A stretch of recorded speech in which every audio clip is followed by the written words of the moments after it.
It has been suggested that human-caused climate change will be good for plants, because plants like carbon dioxide, the greenhouse gas emitted by humans that is causing the planet to warm.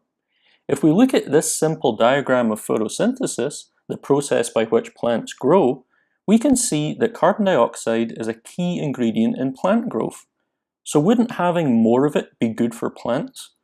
Actually, no, more CO2 is not necessarily good for plants. Plants are affected in many complex ways because of climate change, and will likely see more negative effects than positive ones. Let's together look at how climate change impacts plants. This figure was prepared by the US National Climate Assessment Research Program, and it highlights observed changes in climate across the United States. Precipitation has become more intense across much of the US, and indeed the globe, as climate change increases the availability of moisture in the atmosphere and makes storms produce heavier rainfall. Unfortunately, this increase in rainfall intensity is accompanied by longer dry periods with no rainfall between those heavier rain events.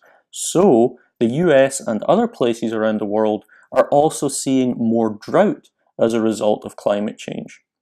As human-caused climate change alters the availability of rain, it puts stress on crops and it reduces crop yields. Generally higher temperatures and increased likelihood of heat waves also stresses crops and reduces yields. All of this threatens food security. For example, this figure from the US National Climate Assessment shows that corn and soybean yields are known to decline as temperature increases. And this figure from the IPCC shows that climate trends over the last 50 years have most likely reduced global yields of wheat, soy, rice, and maize.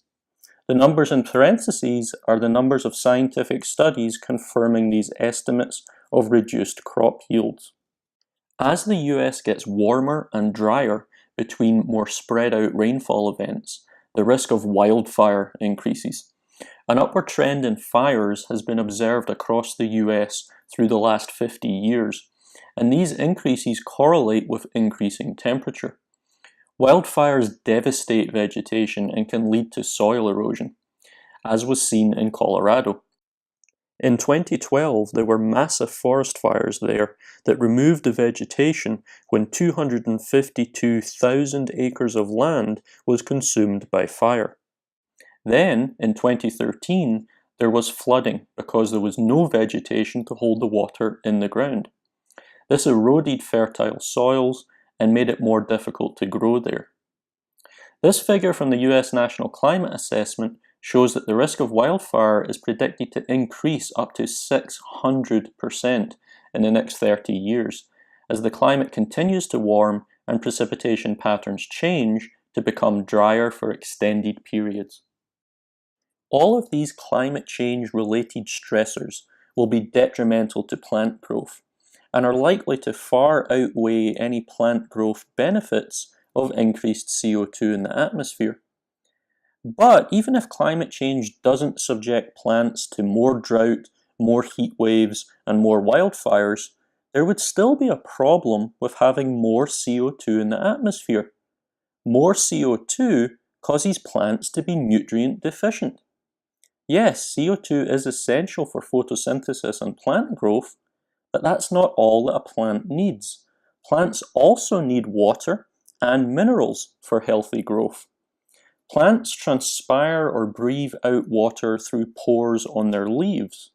But with climate change, water will be less available as periods with no rain become more likely, and water will more readily evaporate out of the soil under warmer temperatures. More CO2 also causes plants to close the pores on their leaves and thus reduces water flow through the plant, meaning that essential soil nutrients and minerals will not be carried up into the plant. Having more CO2 in the atmosphere will therefore make plants less nutritious in terms of key nutrients like iron, zinc, and manganese, as well as deficient in protein. Human-caused climate change is altering the timing of the seasons around the world, and this means that many plants are producing pollen earlier and for longer. Pollen is bad for us as it causes allergies when we breathe it in. The length of the growing season is increasing across the continental United States, and this means that pollen will be around for longer each year. We get allergenic pollen from trees in the spring, grasses and weeds in the summer, and ragweed in the fall. For example, pollen is being produced up to 4 weeks earlier by some tree species, and as this figure shows, the length of the ragweed pollen season has increased by up to 2 weeks or more between 1995 and 2013. Extra warmth and CO2 from anthropogenic climate change are causing plants like ragweed to produce more pollen for a longer length of time each year. The increased humidity that results from climate change is also leading to increased spread of mold. Contact dermatitis is what happens when something irritates your skin. Many plant species can cause severe contact dermatitis. You may have heard of poison ivy or poison oak in particular. When people come into contact with these plants, it can cause severe reactions that affect millions of people every year. The substance that causes these severe reactions is called urushiol, and lab experiments have shown that increased CO2 will intensify production of urushiol in plants, leading to more potential for contact dermatitis. Several hundred species of plants are poisonous if consumed. For example, cassava, which is a primary calorie source for around 800 million people, actually contains cyanide, and unless it is boiled thoroughly, it can be poisonous. Lab studies have shown that cyanide production in cassava is a function of rising CO2 levels, so much so that by increasing CO2 by another 200 to 300 parts per million in the atmosphere, will double the concentration of cyanide in cassava. Many plants have spines or thorns, and their production of these spines may increase under climate change. For example, a study of the Canadian thistle, shown here, found that as CO2 increases, the length and number of leaf spines will also increase. There is at least some good news that currently the increased carbon dioxide in the atmosphere is causing a global greening of plants. There have been up to 50% increases in total leaf area in many of the vegetated areas of the world, and about 70% of this greening has been attributed to increased CO2 from human activity. The big benefit of this greening or increase in global vegetation is thought to be that it annually removes about 1/4 of the CO2 placed into the atmosphere by human activity.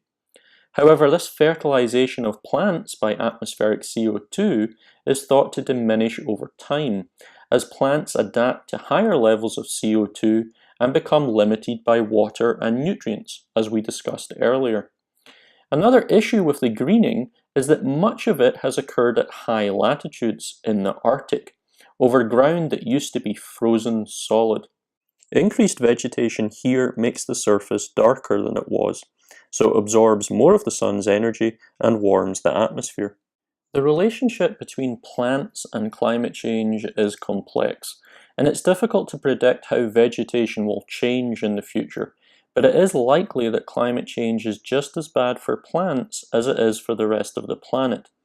To simply say that CO2 is good for plants ignores the complex relationships between climate, carbon dioxide, water, nutrients, and plant growth. It also most importantly ignores the impact on human nutrition and health.